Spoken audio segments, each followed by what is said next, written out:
यही तो भाजपा है। ये तो भारतीय जनता पार्टी में होता है।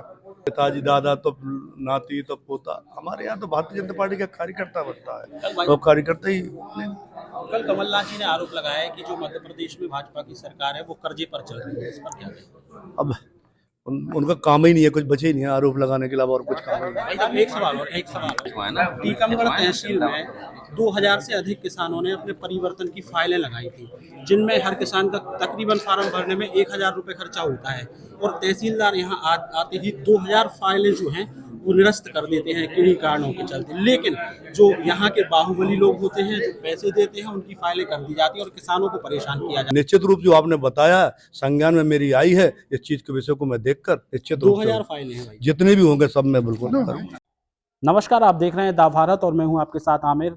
इस वक्त की खबर ये है कि आज मध्य प्रदेश सरकार के राज्य मंत्री दिलीप अहरवार टीकमगढ़ पहुंचे थे। टीकमगढ़ का एक निजी कार्यक्रम था जहां वह शिरकत करने के लिए पहुंचे थे, लेकिन उससे पहले वे टीकमगढ़ सर्किट हाउस पहुंचे, जहां पर उन्होंने तमाम भारतीय जनता पार्टी के कार्यकर्ताओं पदाधिकारियों से चर्चा की। संगठन में लोकसभा चुनाव को लेकर भी कुछ चर्चा हुई। इसी दौरान उन्होंने मीडिया से भी चर्चा की और उन्होंने सरकार की योजनाएं गिनाई। उन्होंने कमलनाथ ने जो बीते दिनों एक बयान दिया था, उन्होंने कहा था कि मध्य प्रदेश की सरकार है जो वो कर्जे पर चल रही है, इसका भी खंडन किया। इसके साथ ही अहम बात जो थी वो टीकमगढ़ से जुड़ी थी। टीकमगढ़ तहसील से जुड़ा मामला है। टीकमगढ़ तहसील के तहसीलदार ने 2000 से अधिक किसानों के जो नामांतरण की फाइलें थी उनको निरस्त कर दिया गया है।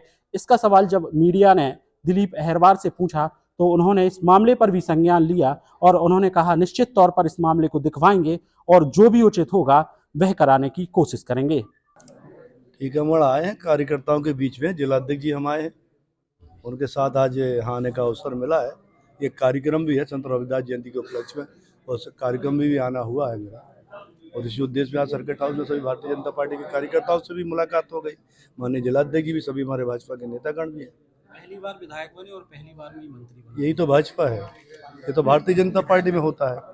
भारतीय जनता पार्टी यही भारतीय जनता पार्टी में होता है कि सामान्य कार्यकर्ता को कहीं भी, आप राष्ट्रपति देख लीजिए, आप प्रधानमंत्री देख लीजिए, आप मुख्यमंत्री भी देख लीजिए, सामान्य कार्यकर्ता और पूर्व की जो सरकारें रही उनके नेता देख लीजिए, बिल्कुल बंदी बताते हैं, फर्स्ट सेकंड, पिताजी दादा तो नाती तो पोता। हमारे यहाँ तो भारतीय जनता पार्टी का कार्यकर्ता बनता है, वो कार्यकर्ता ही। कल कमलनाथ जी ने आरोप लगाया है कि जो मध्य प्रदेश में भाजपा की सरकार है वो कर्जे पर चल रही है, इस पर क्या कहें? अब उनका काम ही नहीं है, कुछ बचे ही नहीं है आरोप लगाने के अलावा और कुछ काम ही नहीं है। एक सवाल है। टीकमगढ़ आपकी सरकार आपकी सरकार किसान हितैषी सरकार है। टीकमगढ़ की बात करें हम, ये बुंदेलखंड क्षेत्र का अंचल है। बुंदेलखंड क्षेत्र से 2 मंत्री हैं, आप हैं और गोविंद सिंह जी हैं। आपकी जिम्मेवारी होती है कि यहाँ के किसानों की जो समस्या है उनको सुने। टीकमगढ़ तहसील में 2000 से अधिक किसानों ने अपने परिवर्तन की फाइलें लगाई थी, जिनमें हर किसान का तकरीबन फार्म भरने में 1000 रुपये खर्चा होता है और तहसीलदार यहाँ आते ही 2000 फाइलें जो हैं वो निरस्त कर देते हैं किन्हीं कारणों के चलते। लेकिन जो यहाँ के बाहुबली लोग होते हैं, जो पैसे देते हैं, उनकी फाइलें कर दी जाती है और किसानों को परेशान किया जाता है। और आप कहते हैं हमारी जो सरकार है वो किसान हितैषी भारतीय जनता पार्टी की सरकार है और किसानों के हित में काम करती है। 0% ब्याज किसानों को आज भी कर्ज दे रही है भाजपा सरकार। एक भी पैसा उसमें भी 1 लाख लेता है और 10,000 और भी छूट देती है। साथ में 6,000 रुपये संबल, 12,000 रुपये हर किसान को यही भारतीय जनता पार्टी की सरकार दे रही है। तो पूरा भारत का किसान जानता है कि माननीय प्रधानमंत्री के नेतृत्व में और हमारे माननीय मध्य प्रदेश मुख्यमंत्री आदरणीय डॉक्टर मोहन यादव की कि किसानों के हित में कितने कदम उठाए जा रहे हैं। और निश्चित रूप जो आपने बताया संज्ञान में मेरी आई है, इस चीज के विषय को मैं देखकर निश्चित रूप 2000 फाइलें हैं भाई, जितने भी होंगे सब मैं बिल्कुल करूंगा।